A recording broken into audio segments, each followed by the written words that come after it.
कशी वाटली जिल्हा परिषद शाळा गावकरी मंडळींनो? आपली खूप छान अशी जिल्हा परिषद शाळा आहे आपली.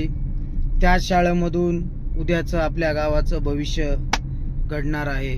त्या शाळेमधून अधिकारी बनणार आहेत. ही अशी आपली अतिशय सुंदर अशी जिल्हा परिषद शाळा ठेवलेली आहे.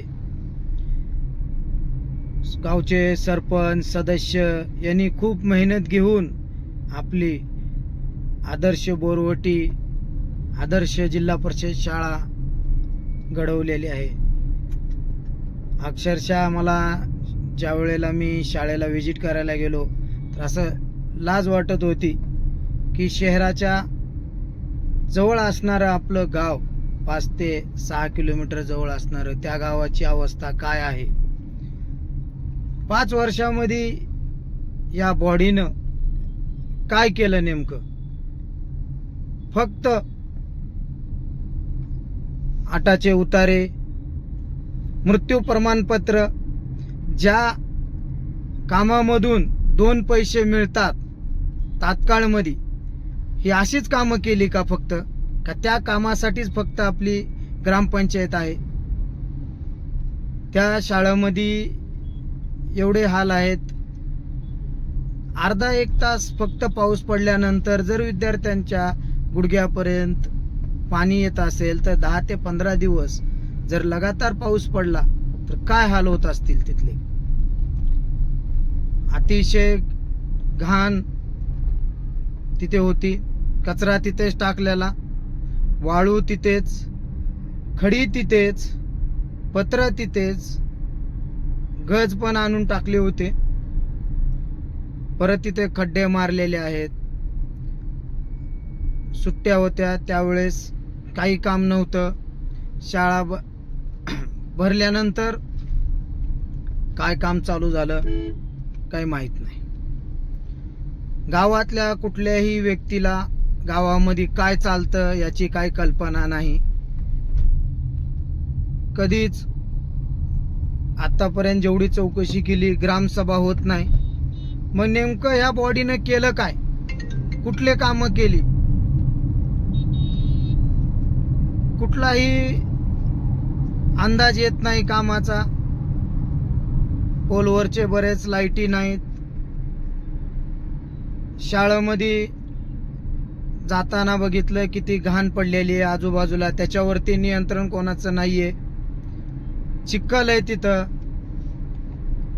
पाय सटकतायत, गाळ झालेला आहे, पूर्ण घाण झालेली आहे, पाठीमागं कचरा आहे, झाडी वाढलेली आहे, अतिशय वास येत होता. त्यानंतर तिथं संध्याकाळच्या टायमिंगला गावातील काही मुलं फिरतायत, तिथं जाऊन बसतायत. तिथं काही शब्द असे लिहिलेले आहेत की ते मी सांगू शकत नाही. घाण पद्धतीचे तिथं वातावरण बनवलेलं आहे. काही पण लिहिलेलं आहे, थुकलेलं आहे सुपाऱ्या खाऊन. ह्याच्यावरती नियंत्रण कोणी ठेवायला पाहिजे होतं? हे सगळं काम ग्रामपंचायत बॉडीचं असतं.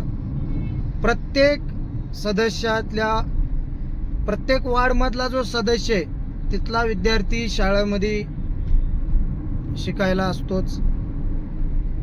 तिथं जाऊन त्यांचं काम आहे चौकशी करणं, योग्य ते शाळेला शिक्षण भेटतंय का, विद्यार्थ्यांना प्रॉपर शिक्षण तिथलं मिळतंय का, व्यवस्थित आहे का. तिथं पाण्याची सोय नाही आहे, पिण्याच्या पाण्याची पण तिथं सोय नाही. बऱ्याच गोष्टी आहेत. याच्यावरती नियंत्रण ठेवायला पाहिजे होतं. हे कामं झाले पाहिजे होती, स्वच्छता राहायला पाहिजे होती. काहीही नाही आहे. तिथे पायऱ्या एका साईडला आहेत, रस्ता एका साईडला बनवलेला आहे. चौकशी केल्याच्या नंतर असं कळालं की ते निवडणुकीसाठी तेवढे गट्टू टाकून तो रस्ता बनवलेला आहे. मग त्यावेळेसच का बनवला? का तर निवडणुकीला व्हिजिट द्यायला कोण येणार होतं का? हे विद्यार्थ्यांसाठी रस्ता नाही बनवला, पण निवडणुकीसाठी बनवला. फक्त बॉडीचं काम आहे का की ध्वजवंदन ज्यावेळेस असतं त्यावेळेसच पांढरे कपडे घालायचे, शाळेमध्ये जायचं, ध्वजवंदन करायचं आणि परत वर्ष दीड वर्ष फिरकायचंच नाही असं असतं का? हे सर्व झाल्या पाहिजे होत्या गोष्टी या झालेल्या नाहीयेत. इथून पुढच्या काळामध्ये जर आपल्याला शाळा असेल, गाव असेल, जर युवा पिढीचं भविष्य असेल, महिलांच्या रोजगाराबद्दल असेल, त्यांच्या सुरक्षिततेबद्दल असेल, ह्या सर्व गोष्टीचं जर बदल घडवायचा असेल तर आपल्याला योग्य ते निर्णय घ्यावा लागेल. योग्य त्याच जो काम करू शकतो, जो जनतेच्या हितासाठी लढू शकतो, बोलू शकतो, त्याच व्यक्तीला आपल्याला येत्या काळामध्ये निवडून आणावं लागेल. तरच ह्या गोष्टीत सुधारणा होऊ शकते. अन्यथा सुधारणा होणार नाही. यापुढे असंच राहील. जर मागचे तेच लोक भावकी बघून, सोयरे बघून, जातपात बघून जर आपण निवडून दिलो तर तेच हाल होणार जे मागं झालेले आहेत. कारण त्यांचे विचार बदलू शकत नाहीत, त्यामुळे आपलं गाव बदलू शकत नाही. ज्यांचे विचारच बदलणार नाहीत ते गाव बदलणार नाहीत. आज जे हाल चालू आहेत ते पुढे राहतील. त्यामुळं मायबाप जनतेने निर्णय घ्या. ह्या वेळेस त्या लोकांना त्यांची जागा दाखवून द्या. योग्य ते उमेदवार निवडून द्या, जेणेकरून गावामध्ये आपल्या विकास. चोरांच्या हातात ग्रामपंचायत देण्यापेक्षा तरुण पोरांच्या हातात ग्रामपंचायत द्या. 100% बदल झाल्याने दिसेल. # ग्रामपंचायत.